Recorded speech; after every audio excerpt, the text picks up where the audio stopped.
I was having a conversation with a friend this morning via FaceTime, and he was talking about an upcoming skiing trip. And I kind of said to him, upcoming, when were you planning to do this? And he said, well, he was really hoping that he would be able to go skiing at the end of the year. And I realized that there are way too many of my friends who just haven't fully thought this thing through. I suppose it's the curse of being a futurist. That's my job. I don't predict the future, but I do track trends and I do analyze data for a living. And I can tell you that even if we come out of lockdown in the next few weeks, and we will come out of lockdown in the next few weeks, we will phase our way out of lockdown. And there is not a single chance that the world will get anywhere near back to normal before we have a vaccine. And even after we have a vaccine, which, by the way, is 12 to 18 months away, a vaccine is only going to come sometime in the middle of 2021.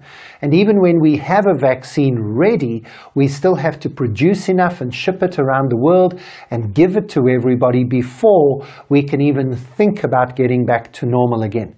So maybe my friend might be able to go skiing at the end of 2021. But in 2020, I highly doubt it.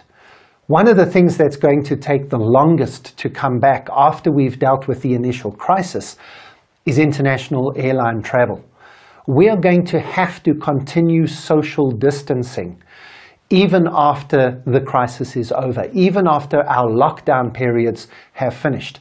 We're going to have to keep 2 meters, 6 feet apart from other human beings as much as possible, limiting the contact that we have with other human beings as much as possible for 12 to 18 months.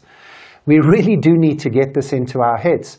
So if your office says, hey, you can come back to work next week, you have to ask them, is there plan in place for physical distancing? If you work in an office space where people are quite crammed together, you can no longer do that. If your canteen at your office block is packed full of people every lunchtime, it's not going to be able to be for the next 12 to 18 months. If you think you're going to fly somewhere, how do you social and physically distance yourself on an aeroplane?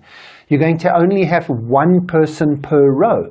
And that's not economically viable for the airlines, so they'd probably prefer to not fly than to fly 1/3 empty planes in order to give you that 2-meter radius on an airplane. And countries are not going to let you in. We have a real problem coming up with COVID-19, and that's called the second wave. We know this happens because it's happened every other time the world has experienced a pandemic. 100 years ago, we had the Spanish flu in the winter of 1918 after the end of World War I. Millions of people around the world died. And as summer in the Northern Hemisphere came around, the flu subsided and everybody breathed a sigh of relief. So then in October, November, and December 1919, as winter came back again in the Northern Hemisphere, the flu came back again and millions more people died. We have a distinct possibility of a second wave in some countries. China's already beginning to battle. South Korea are already beginning to see a little bit of uptick in a second wave.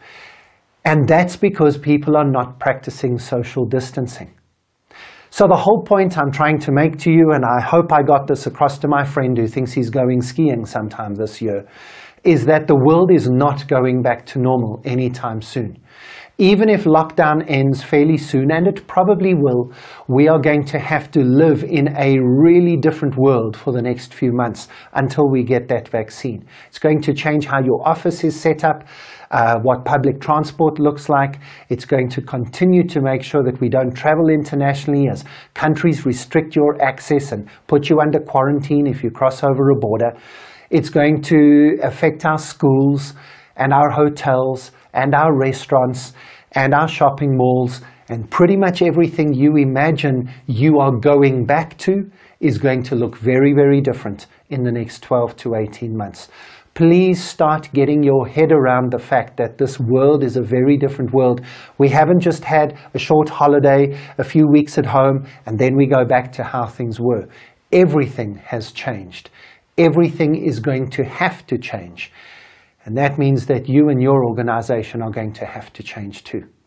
If you'd like more information or you'd like some help in thinking through what changes you and your organization are going to face, please make sure that you contact me, and our team at Tomorrow Today will be able to help you.